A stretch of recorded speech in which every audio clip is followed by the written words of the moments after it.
Bienvenidos a este nuevo capítulo en la entrevista de Hablemos de las letras pequeñas. Ahora el tema, pues ahorita lo van a ver ustedes, vamos a hablar de competencias organizacionales, con una de las principales expertas desde nuestro punto de vista en México y probablemente hasta en otras partes del mundo. Esa es mi propia versión y ahorita vamos a ver por qué. Les presento Rocío Díaz Tapia, ¿Qué tal? Carlos García Prado, su servidor Juan días. Carlos Flores Merino, todos de Actúa, y le damos la bienvenida a Arabela Ruiz. Por favor, Arabela, preséntate como tú quieras. Bienvenida. No, sí, gracias. Soy Arabela y me he dedicado toda mi vida, más de 50 años, al campo de la psicología del trabajo, desarrollo organizacional, y muy orientada en los últimos 20 años a las competencias, ¿no? Así, esa soy yo. Tuve mi propio despacho y trabajé con muchas empresas, aprendí mucho de las organizaciones y me dediqué al campo industrial, a la psicología del trabajo, porque es donde la mayor parte del tiempo se está en los trabajos. Y la otra es el sueño. Entonces dije, el trabajo es muy importante. Y como estudié en Monterrey, allá, no nací en Monterrey, pero hice toda mi primaria, secundaria, fui secretaria y después hice la prepa y luego ya me vine aquí a México. Esa soy, Arabela. Excelente. Y por cierto, también pionera en este mundo de las competencias, por decirlo menos. Rocío, por favor, haznos el honor de ser la anfitriona en esta ocasión. Muchas gracias. Arabela, un placer coincidir nuevamente contigo. No nos habíamos visto con todo esto de la pandemia y ya no habíamos coincidido, entonces es un placer. Y bueno, vamos a empezar por las bases. Toda esta parte es como muy práctica, no es tanto una cuestión teórica, entonces a mí me gustaría, desde tu experiencia y tu perspectiva, ¿cómo nos puedes definir qué es una competencia? Como para enmarcar y encuadrar de lo que vamos a hablar. Bueno, de eso hay mucho escrito, y voy a ser muy sencillita porque en teoría hay mucho. Pues es la competencia laboral, es el conjunto de conocimientos, habilidades, experiencia práctica en el trabajo que tiene una persona y que cuando le dicen, ¿tú sabes el puesto de mercadotecnia? Dice, sí, porque tengo estas habilidades o esta serie de competencias para realizar.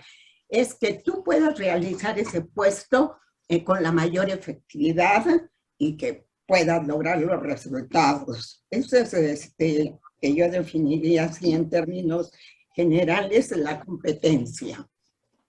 No sé si tengo que decir más. En la competencia también encontramos elementos cognitivos, de conocimientos teóricos, de conocimientos prácticos que hicimos en otros trabajos, puestos similares, y también de otro tipo de aprendizaje, haciendo más o menos los mismos procedimientos, siendo el mismo puesto, pero en diferentes empresas, pues se llevan diferentes procedimientos para desarrollar tu trabajo. Entonces, estas habilidades que se van adquiriendo, pues nos van a dar mayor certeza para ser el mejor en esa habilidad y estamos seguros los que contratan que ese señor va a hacer lo que él dice que sabe hacer, pero hay que verificarlo después. Claro, una cosa es que diga el trabajador, no, yo soy buenísimo en tal cosa, y otra es que realmente se demuestre que eso es cierto, ¿no? Sí. De pronto las empresas se empezaron a enfocar en contratar a la gente y hablar mucho de competencias. Mencionabas que esto se tiene que demostrar, pero realmente, ¿para qué sirve o para qué le sirve a la empresa estar enfocados en competencias laborales? Bueno, le va a servir a la empresa porque por el perfil del puesto la gente saca las competencias que necesita que necesita tener el candidato o que ya está en el puesto, y también te va a ayudar a tener una serie de indicadores para medir que esa competencia, tú tienes esa habilidad, y entonces con una medición ya se sistematiza más todo el procedimiento y a la empresa le queda muy claro cuáles son las competencias fuertes o altas que el señor saca al hacer su evaluación y cuáles son las competencias que están bajas, que son necesarias para el puesto y que pues ahí hay cosas que hacer con la persona, entrenarla, desarrollarla, en fin. O sea que le da un elemento objetivo para ver cómo se va a comportar el candidato en sus habilidades laborales. Eso es lo que yo digo. Muchas gracias. No sé si hay algo que ustedes quieran preguntar o profundizar, Juan Carlos, Carlos. Sí, tengo una pregunta, ahorita le cedo la palabra a Charlie. Arabella, ¿qué se hacía antes de que las empresas empezaran a fijar en competencias? En alguna ocasión platicamos esto, antes se decía, se llamaban de una manera, pero después las hicieron más sofisticadas y le llamaron competencias. ¿Qué era antes? Antes eran habilidades y de habilidades pasaron a competencias, aunque luego hay una investigación que a mí me parece muy importante, y salió un libro sobre talento. Entonces, era habilidades, luego fue competencia y ahora es talento. Pero que al final es la capacidad que tienes para resolver los problemas que se te presentan en el trabajo de acuerdo a tu especialidad o a lo que tú haces en el mundo laboral. Y bueno, y antes no había nada. Yo que vengo desde los inicios, no había nada. Pues ahí fuimos los psicólogos industriales y las universidades que nos fueron dando parámetros porque quedara todo así muy en el aire. Y antes se enfocaba mucho en los procesos personales y no en las destrezas. Donde se enfocaba más en las destrezas eran en los puestos básicos, en los operarios. Pero ya los siguientes niveles, ¿no? Hacerse de entrevistas muy generalizadas, ¿no? Y confiabas en lo que el señor te decía. Entonces, adelante. Gracias. Qué gusto, Arabella, y qué interesante todo lo que nos estás planteando, lo que nos estás platicando. A mí me queda una duda. Hay empresas que sí están trabajando con competencias, hay empresas que no lo están haciendo. Yo aquí quisiera ver cuáles son las distinciones entre las que sí lo hacen y las que sí lo utilizan y las que no lo utilizan. ¿Qué pasa? ¿Será que a veces no funciona, no sirve? En esos casos, ¿tendrás algún ejemplo que nos des en donde no haya funcionado el establecimiento de competencias organizacionales? Mira, hay muchas variables que se dan. Para que las competencias funcionen, se requiere, por ejemplo, si es una empresa que tiene su departamento de recursos humanos y ellos quieren hacer sus competencias, pues lo que yo he visto es que pues agarran toda la serie de competencias que hay en información en los libros. Y bueno, pues sí necesita planeación, sí necesita toma de decisiones, liderazgo, en fin. Y se hace, en algunas empresas se hace un comité de alto nivel, y los de alto nivel junto con recursos humanos dentro de la empresa va haciendo, va monitoreando, y bueno, y por los de alto nivel dicen, pues para los puestos, este puesto se necesita esto y lo otro. Todo es en la experiencia que ellos tienen, desde luego, pero hace falta investigar. Eso no es suficiente. Y eso es lo que yo creo a veces nos falla a los despachos externos y también a la empresa. Que, bueno, ya ponle ahí. Yo tuve una experiencia, un cliente que nos pedía 42 competencias. Era fuera de contexto, y además quería que las 42 salieran altas. Esto es una falla del mismo que dirigía esta empresa. Sí, todo el mundo quiere lo mejor, pero hay que ser realistas. A ver, y eso es lo que yo creo que a veces falla. Lo que yo veo es que a veces las empresas hacen la evaluación y nunca le dan retroalimentación o coaching o lo que quieras darle a tu elemento para que sepa dónde está fallando. Guardan las cosas en 7 llaves y no, por favor, no lo enseñes. Cuando que el jefe tiene que promover que se le dé la retroalimentación, ya sea por recursos humanos o si es por externos, los externos, para que el señor sepa y se empiece a comprometer y a darse cuenta de que no todo lo está haciendo bien, pero que puede aprender y ir mejorando. O sea que tiene que haber un clima de la empresa que realmente quiera hacerlo y darle seguimiento, y los participantes que también tengan esa actitud de poder aceptar que fallan, porque tú en selección ya lo sabemos todo, nadie te dice sus dificultades, todos te venden al 100% lo que son, y eso no es real. Entonces yo creo que es la empresa y hacer más investigación. ¿Y qué pasa con la investigación? Tú no puedes, como despacho externo, si tú mandas un proyecto, oye, tengo que ver tu descripción de puesto, tu perfil de puesto, tu descripción, y tengo que entrevistar, ver las competencias que me estás diciendo que te evalúe, y tengo que entrevistar a personas que hacen esos puestos para ver si lo que dice en el papel es cierto lo que está sucediendo en la realidad.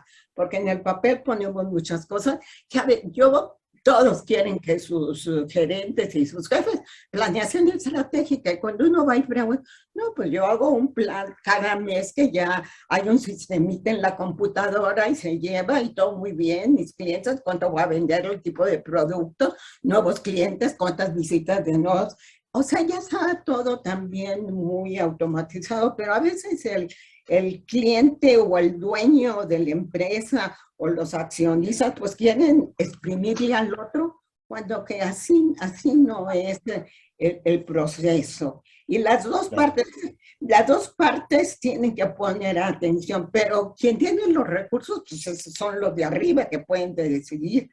Y cuando mandamos un proyecto, los externos, si queremos hacer investigación, no, pues eso está muy caro, voy con otro despacho que nomás me hace competencias y ya, y va a cobrar la pura evaluación.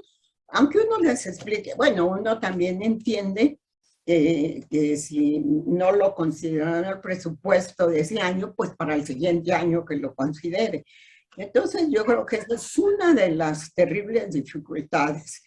Y otra que también cuando es el área de recursos humanos, pues se copian los juegos y todo eso, y no los ensayan, no los miden, no ven si lo que están trabajando lo tienen que ir y probar la dinámica o el juego o lo que sea para medir qué competencias estamos midiendo aquí.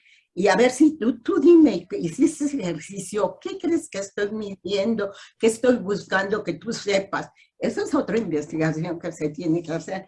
Y luego los de recursos humanos a veces no están entrenados en estos procedimientos. Han estado en el área de recursos, pero evaluar, pues hay que ser muy cuidadoso para hacer pues, lo más objetivo que podamos ser, aunque siempre va a existir la subjetividad que nos hace eso de ser humanos y no robots. Entonces eso es lo que yo he encontrado. Y en algunas, hemos dado cursos sobre cómo hacer los juegos, porque pues, es todo un sistema que... Y entonces nos dijeron, oye, no, pues eso es mucho trabajo, probar el juego, ir a hablar con el otro, ver los tiempos, como, pues, porque a veces siempre estamos los evaluadores presionados con el tiempo y damos muy poco tiempo. Y luego ¿cómo queremos introducir no solamente una competencia, sino cuántas competencias vamos a introducir en el juego y cómo las vamos a hacer? pero hay que hacer todo un procedimiento porque es la competencia. Y luego, ¿qué hace él con ese juego? ¿Se quedó en la pura conceptualización o puso en práctica cosas que sabe, por supuesto, que se deben de hacer? Eso es lo que yo me he encontrado, que falta más entrenamiento al área de recursos humanos.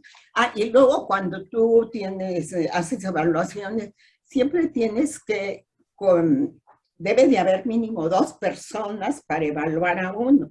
Claro, las empresas dicen, oye, no, me sale muy caro, uno solo.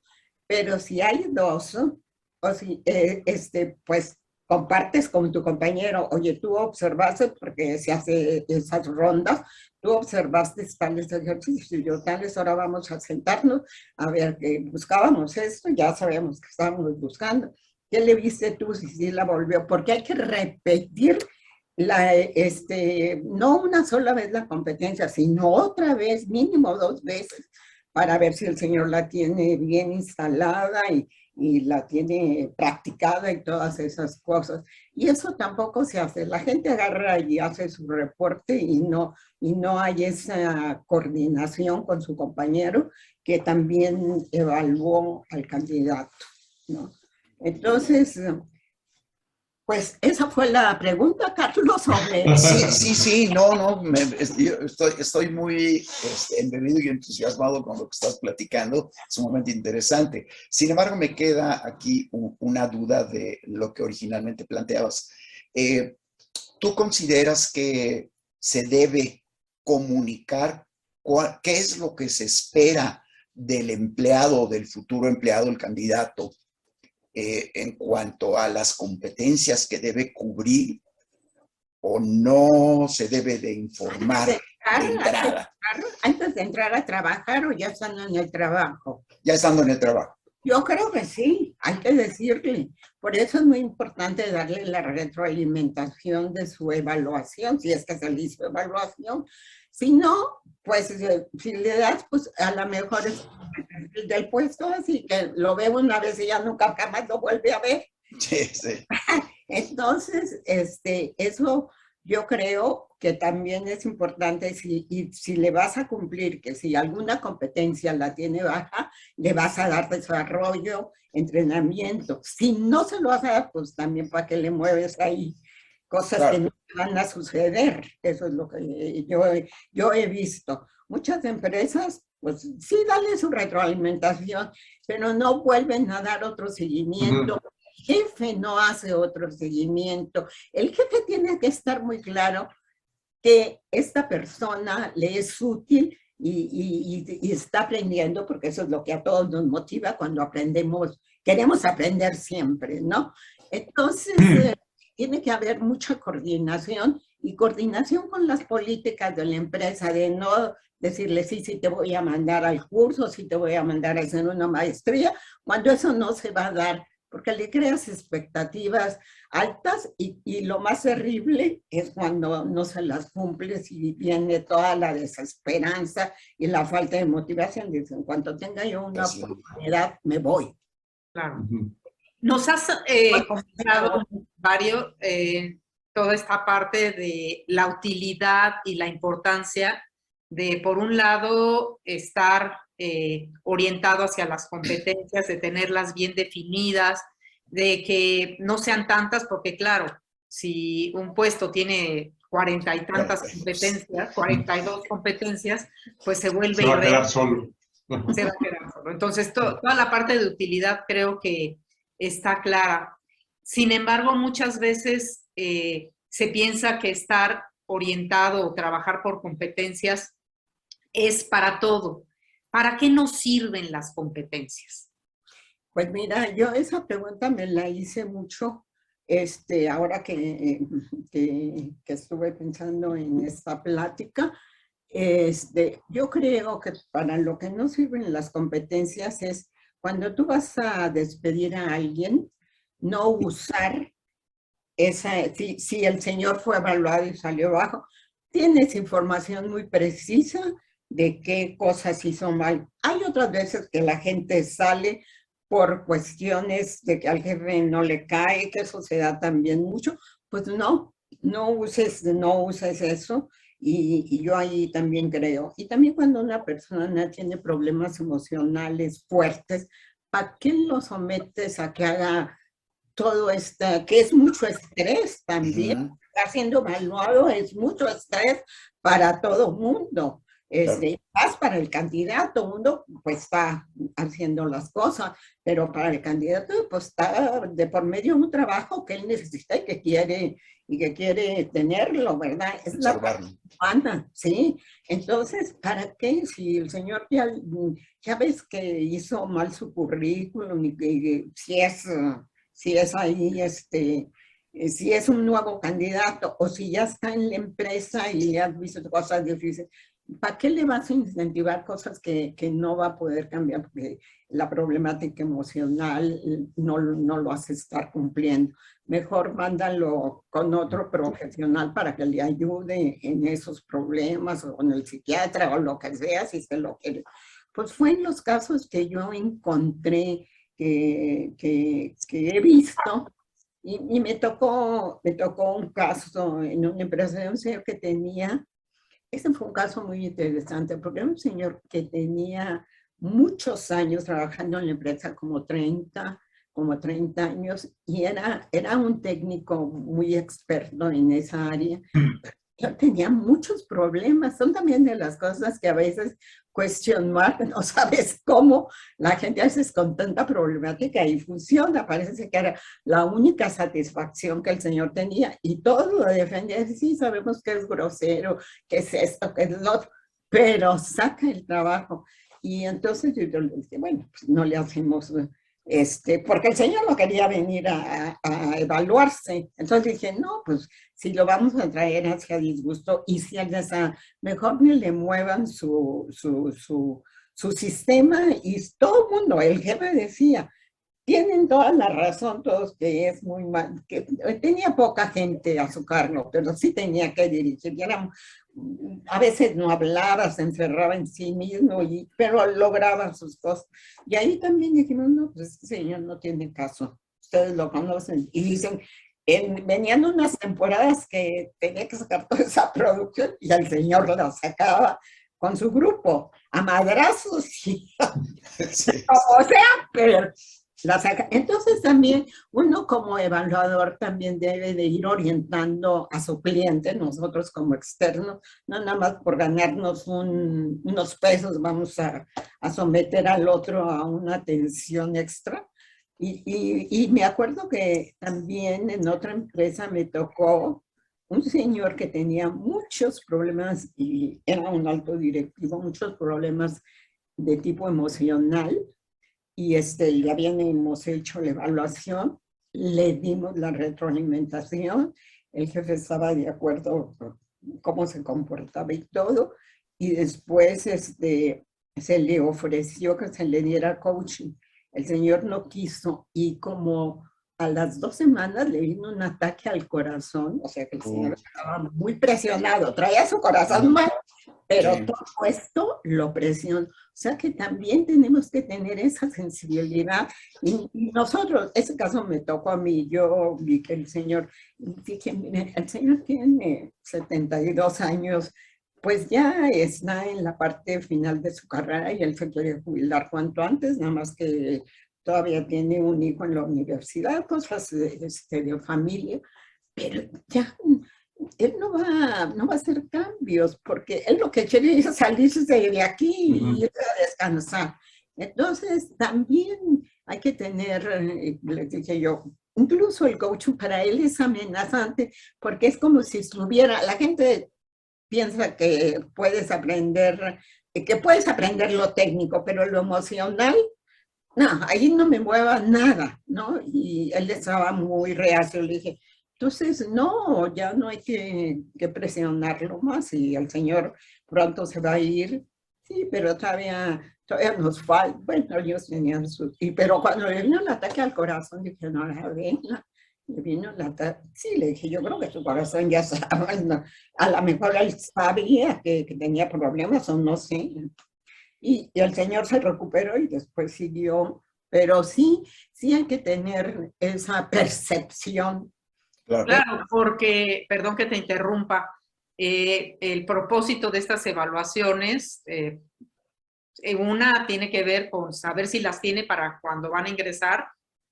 puedan ocupar el puesto de la mejor manera, pero también una vez que están en el puesto, en ese cargo, saber qué es lo que se puede desarrollar, ¿no? A qué nivel tienen desarrolladas estas competencias. Y si de principio ves que la parte emocional está siendo una barrera, pues no hay para qué meterlos a un estrés adicional, ¿no? De acuerdísimo, Rocío. Juan Carlos. Arabella, continuando con esta pregunta que hizo Rocío de ¿para qué nos sirven? ¿Cómo una empresa puede saber si está preparado para las competencias o todavía no?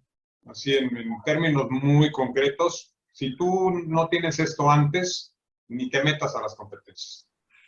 Mira, yo creo que es también la visión de los accionistas o del que dirige, del CEO o del gerente general, de que quiere ir avanzando en que su gente esté mejor preparada. Si el señor no tiene esta visión de que el ser humano es lo más importante en la organización, y él piensa que las maquinarias y que salga todos los productos, y el ser humano es como sea, ahí va en ese riel. Si no tiene que el centro de la organización y lo que hace diferentes a las empresas son los seres humanos que trabajan en ella y que tienen buenas políticas de desarrollo, de entrenamiento, de que hay una actitud de confianza, que se trabaja en equipo sin quererle meterle el pie al otro y decir, yo tengo los logros, sino tú. Esto yo creo que la pandemia nos hizo reflexionar mucho sobre todo eso. Pero si el de arriba no tiene eso, dice, no, este es un gasto inútil. Mejor le doy el dinero, les hago una fiesta bonita en Navidad. Y realmente lo que nos motiva a los seres humanos es el aprendizaje, es uno de los motivadores más fuertes. Sí, y sí. si tú vas aprendiendo en tu puesto y te dan chance, ahora las empresas están ya más, no tan piramidales como antes, pero denme al siguiente puesto porque se hacen otras cosas y nos intercambiamos, en fin. Todo eso es lo que te motiva. Es como a mí ir a las clases de musicosofía me motivan porque aprendo otras cosas. A ustedes en los entrenamientos que dan, en los congresos donde se paran, en fin. Eso es lo que motiva. Ya sabemos que el dinero no motiva, pero cuando hay bajas, como en este momento en México, que los sueldos son muy bajos y que también a la gente no alcanza, pues la gente se va por 2,000 pesos a otra empresa.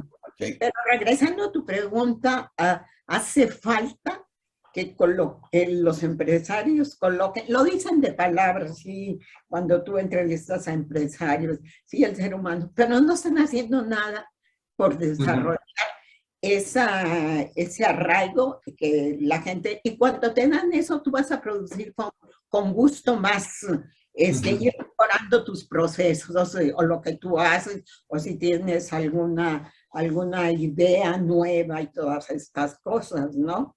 Yo eso es lo que veo. Y entonces mejor ni gaste dinero porque después así, no, nada más gasté y no me sirvió para nada. Hay que ser consciente, yo creo que hay que hacer seminarios sobre esta parte de la visión, que el ser humano es el valioso, no es la máquina. Ahorita tenemos máquinas maravillosas electrónicas que nada más le picas 2, 3 cositas y va haciendo todo.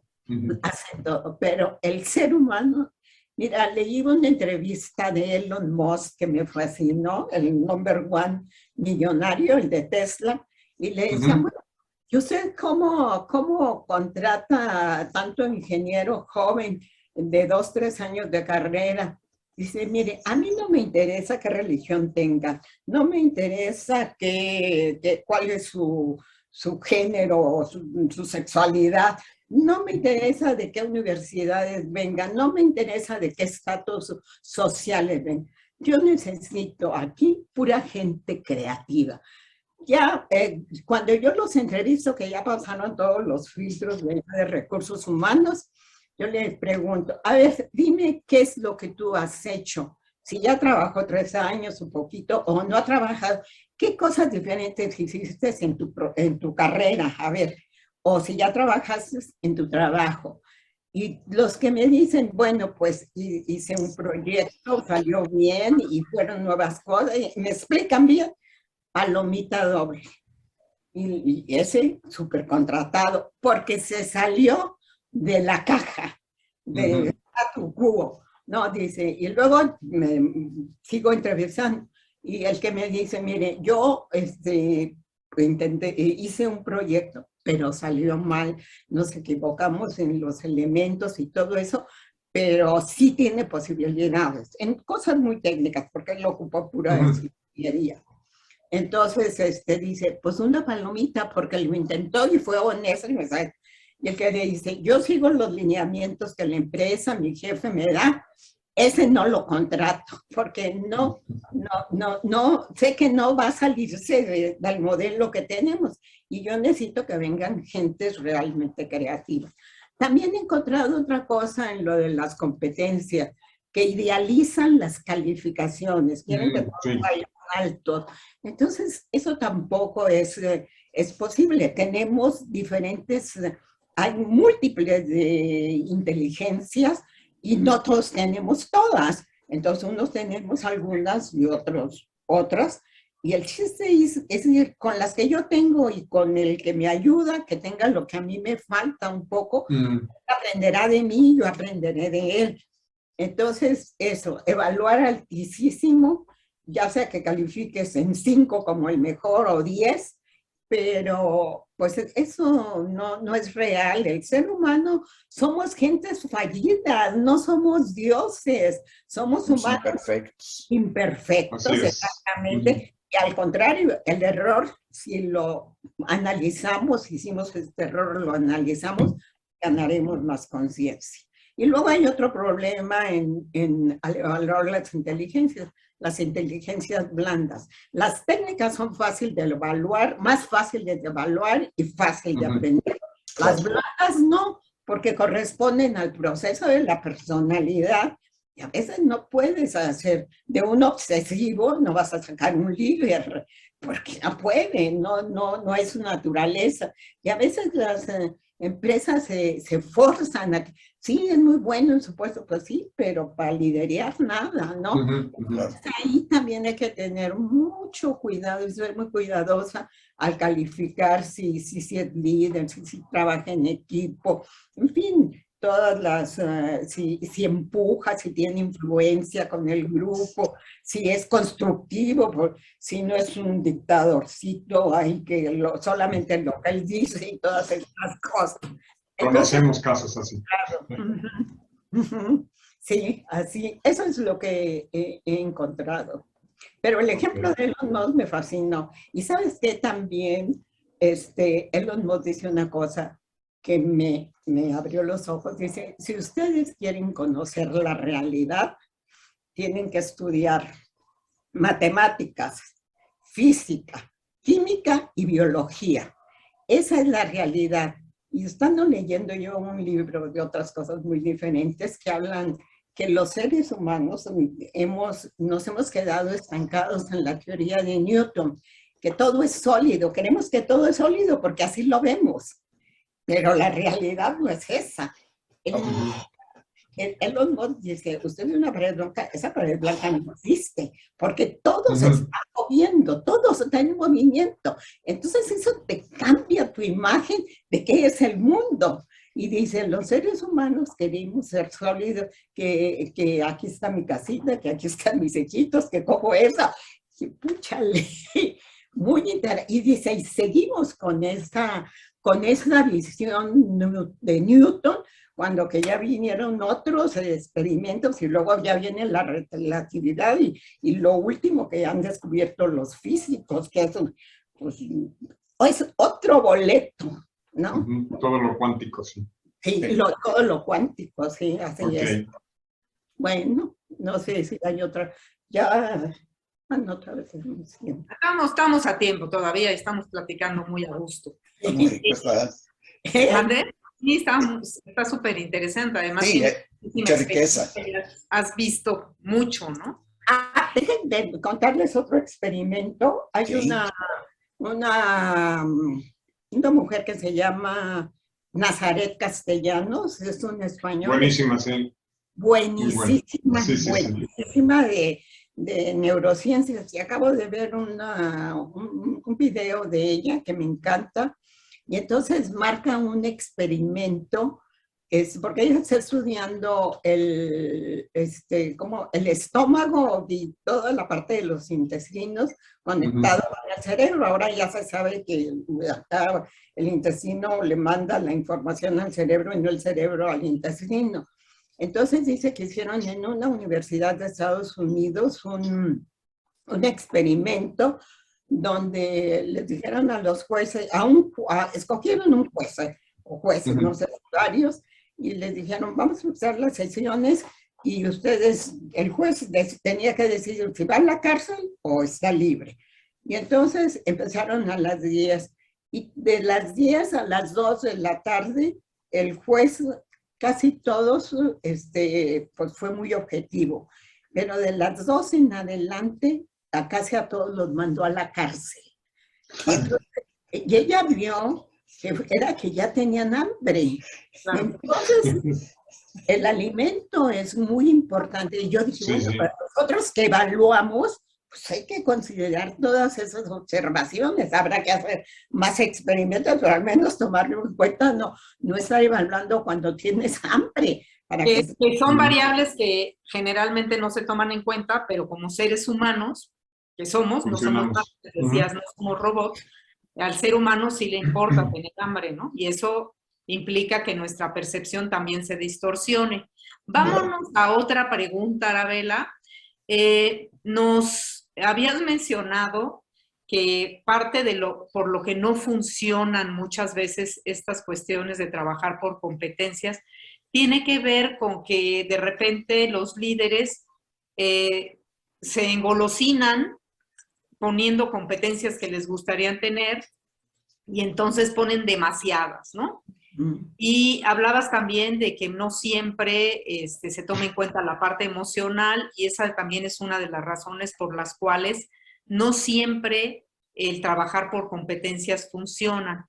¿Qué otros aspectos tú, de acuerdo a tu experiencia, has observado que las organizaciones no hacen bien y que esa es una de las razones por las cuales trabajar por competencias no les funciona?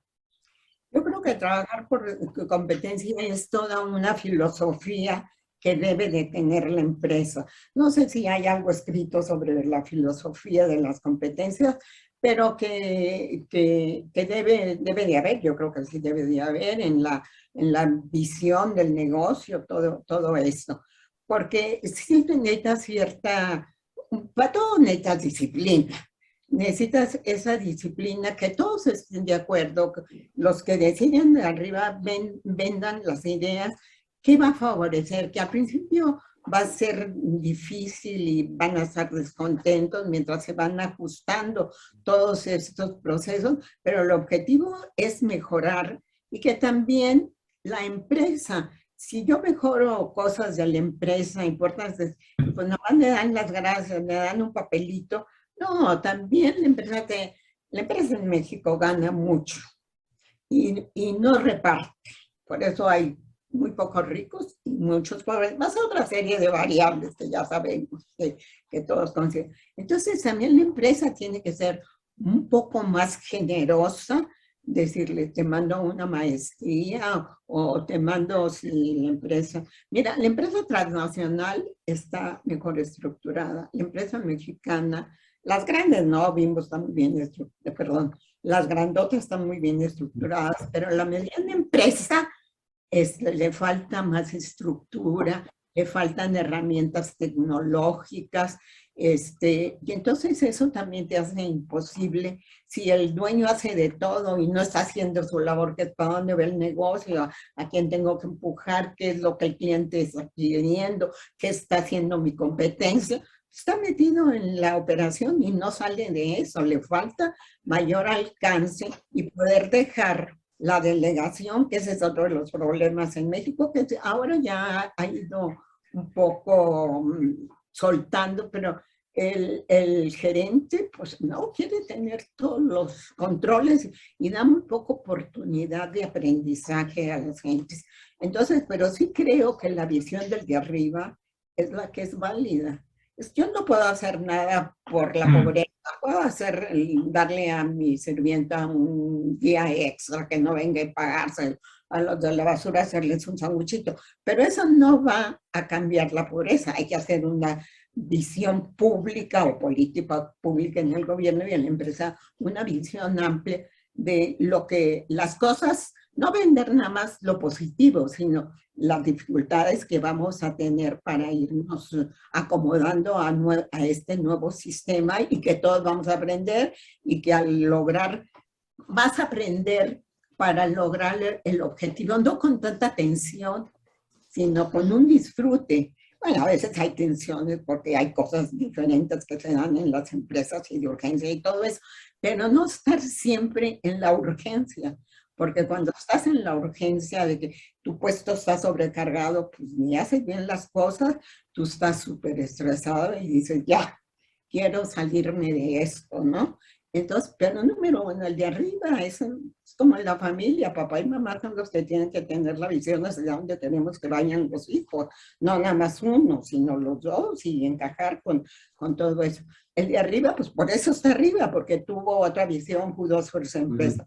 Y yo creo que a la empresa mexicana chica le falta más estructura, la mediana le falta más estructura, aunque ahora pues, los jóvenes vienen muy bien armados con la técnica, con todas las tecnologías nuevas, ¿no?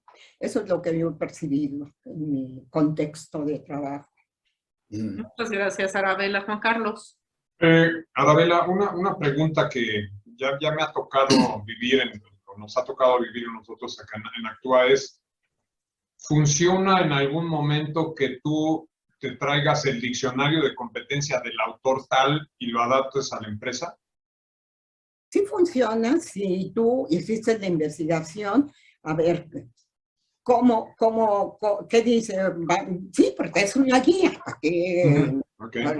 para que vas a inventar lo que ya se ha inventado, sí funciona, pero hay que ajustarla a la realidad de la empresa y eso es muy bueno.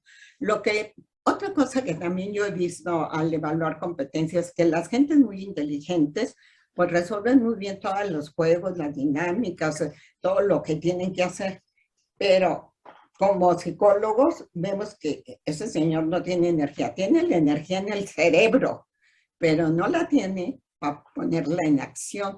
Y lo de las competencias, decir que hago todo bien, pero ¿cuáles son las acciones que voy a hacer para que esto se lleve a cabo? Porque si no soy legada a la conceptualización o el conocimiento con la acción, no va a ser nada.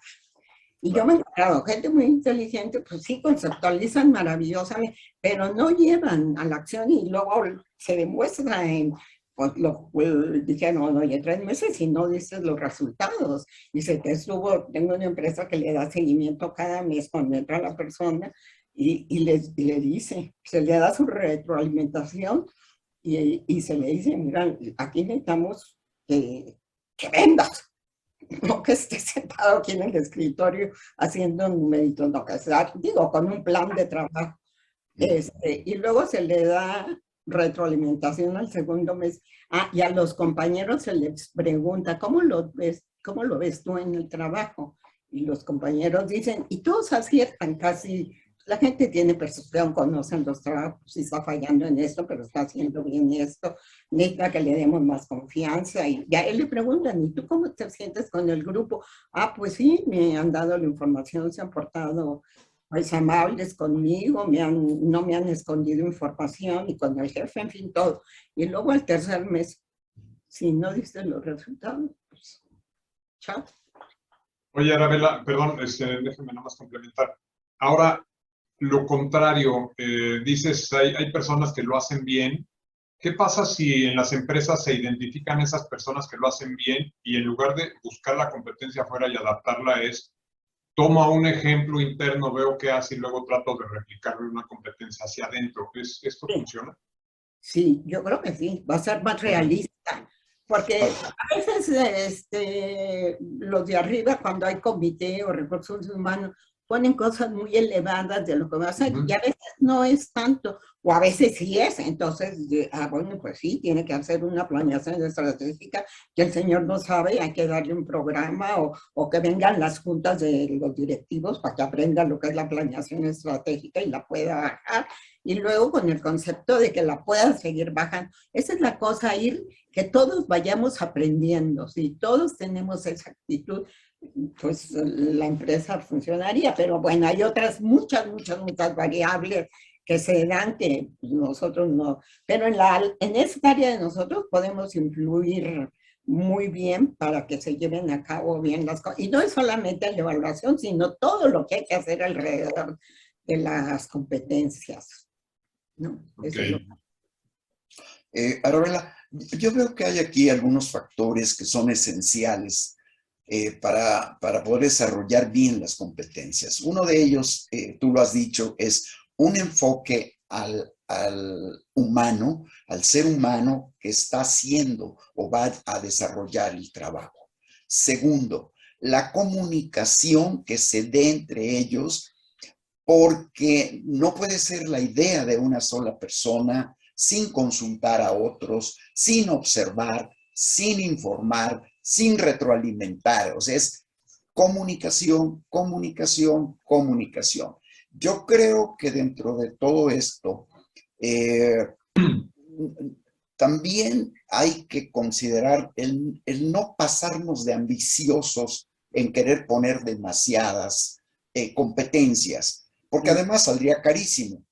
Si tú de verdad llegaras a encontrar a un individuo que cumple con ese 10, 10, 10, 10, 10, 10 en todo, pues me imagino que te va a cobrar una millonada, ¿sí? Y hay categorías, hay gente que está muy bien para puestos de liderazgo, como hay gente que está muy bien para puestos de operación. Y ahí están bien, y ahí se desarrollan, y son felices. Entonces, tiene que haber una medida dentro de esto. Entonces, considero yo que esos 3 puntos, más la voluntad de llevar a cabo realmente un proyecto, no una parte, sino todo un contexto completo de lo que es este trabajo basado en competencias, pues es lo ideal que podríamos pensar para una organización. Sí, mira, yo creo que tienes toda la razón. No habíamos hablado de la comunicación.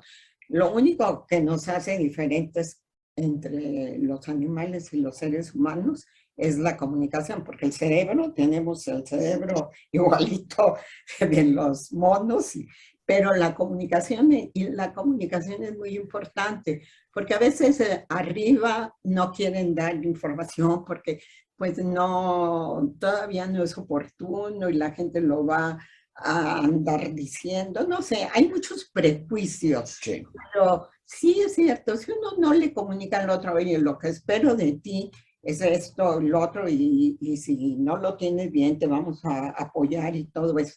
Y también lo que tú dices, yo creo que 12 competencias es suficiente. Más que suficiente. Para saber. Y lo que luego yo diría es que tú, jefe de esa área, o con el que estoy entrevistando, que hace ese puesto, dime cuáles son las 4 competencias que si no las tiene, el señor no va a dar los resultados. Eso nos ayudaría muchísimo y quitaríamos muchas broncas y subjetividades. Exacto. 4, con 4, y te hacemos 12, y ya te decimos, y te vamos a marcar la capacitación, lo que debes seguir haciendo. Y es que el capacitar es continuo, porque al cerebro se nos olvida ya. Claro. Ya sabemos todos los que estamos leyendo de neurociencia, que el cerebro es un ojo, quiere seguir siempre su misma rutina. Hay que ponerle retos todos los días para que esté activo y las neuronas estén funcionando bien. Entonces, la capacitación, y a veces no necesitas traer a alguien que te formar dentro de la empresa tus propios grupos de cosas que le interesan. No siempre es de trabajo, tienes que desarrollar un poco de cultura, de cine, de literatura, para los que no les gusta, los que no saben de matemáticas, a lo mejor matemáticas, o el grupo, esta comunicación democrática, el grupo puede decir, o leer un libro y entre todos ver qué viste el libro, comentar lo que te sirvió, que quisieras, el ideal, llegar a hacer qué cosa. Tenemos muchas herramientas para aprender. La misma música, la música te da el trabajo de los 2 hemisferios, el derecho y el izquierdo. Así tienes un cerebro integrado y le pones retos y es más fácil. Yo me acuerdo que empecé a hacer unos ejercicios con las manos y al principio no los podía hacer. La praxis y mi fuerza de voluntad, ahora ya los hago, ¿no? Pararme en un pie también. Entonces, es la fuerza y también, no siempre, todo es en conjunto. Los de arriba, que son los que dirigen, y la base que trabajan, no solamente los obreros, las jefaturas, lo que tengan, tener esa actitud de colaboración, de aprendizaje, pero eso también lo tiene que desarrollar la empresa, que ganarse la confianza, porque si haces un errorcito, bueno, te despiden. Entonces digo, claro, si la persona piensa, pues no va a ser un error que le cueste mucho dinero a la empresa, a veces puedes cometer errores de otra magnitud. Entonces, la empresa debe de desarrollar esa confianza, pero preguntarles a sus grupos, ir haciendo grupos, pues eso es una cosa maravillosa, ir haciendo grupos y después de, media hora después de la salida, porque pues no podemos todos los días estarnos capacitando así, pero tú pones hoy media hora y la siguiente semana nosotros, la empresa pone media hora, que vaya habiendo una equidad, ¿no?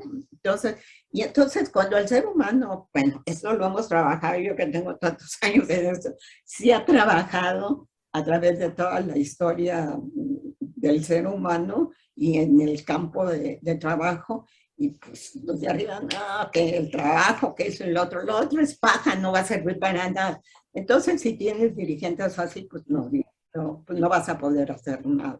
Es un cambio de mentalidad, ¿no? Porque de alguna manera tiene que ver, parecería que es un gasto, pero no, es una inversión. Si la gente crece en ese sentido, pues la organización se va a ver beneficiada con esto, ¿no? Claro. Vamos cerrando, ya ahora sí tenemos el tiempo limitado. Muy bien. Queremos agradecer mucho, Arabella, el que nos hayas compartido tu experiencia, tus ejemplos. Ha sido muy rico el volverte a encontrar y que nos enriquezcas con todo esto que nos has compartido. Muchísimas gracias y esperamos vernos pronto. Gracias, Arabella. Para cerrar, y además de agradecerte como lo hace Rocío, me gustaría que compartieras con los que nos van a ver en dónde te pueden localizar si es que quieres ser localizable para alguna pregunta, alguna duda, a qué correo, en dónde te pueden localizar. Ajá, para preguntas, si ya no tengo ganas de trabajar. Muy bien. Cerré mi despacho hasta los 83 años, entonces ahorita estoy encantada haciendo todo lo que estoy haciendo, pero resolver preguntas, platicar, encantada de la vida. Perfecto. Ajá. Sí, o si quieres darlo ahorita al aire ya para... Pues en mi correo electrónico arabellarj@hotmail.es. Entonces, arabellarj@hotmail.es de España. Ajá, así perfecto. Es. Excelente. Muy bien, pues cualquier duda que tenga la gente en todos estos programas, a pesar de que son grabados, lo que vamos a hacer de aquí en adelante es, si hay alguien que quiere mandarnos, al final aparece el correo de contacto, si tienen una pregunta y podemos hacérsela llegar a los anteriores o inclusive a Arabella, mándenmela. Y entonces en la siguiente entrevista damos un espacio para contestar todo eso, o de alguna manera, si quieren, pues les contestamos con lo que nos digan los invitados en sus propios correos. ¿De acuerdo? ¿Algún punto, algo que quieran decir, Rocío, Carlos? Solamente agradecer Muchas gracias, Arabella. Bueno, pues me adhiero a ese agradecimiento. Realmente ha sido una hora muy fructífera, de mucho aprendizaje. Y pues ojalá y tengamos otra sesión así. Muy bien. Pues yo les quiero agradecer a Juan Carlos y a Rocío, pues con los que he tenido más contacto, pues esta amistad que nos une. Bueno, pues estoy muy contenta de haber tenido este diálogo con ustedes, que me estimularon también con sus preguntas. Muchísimas gracias, Arabella. Y pues bueno, muchísimas gracias a todos por escucharnos en esta sesión y por vernos, porque probablemente nos van a ver también. Hablemos de las letras chiquitas y nos vemos en la siguiente. Hasta luego. Hasta luego.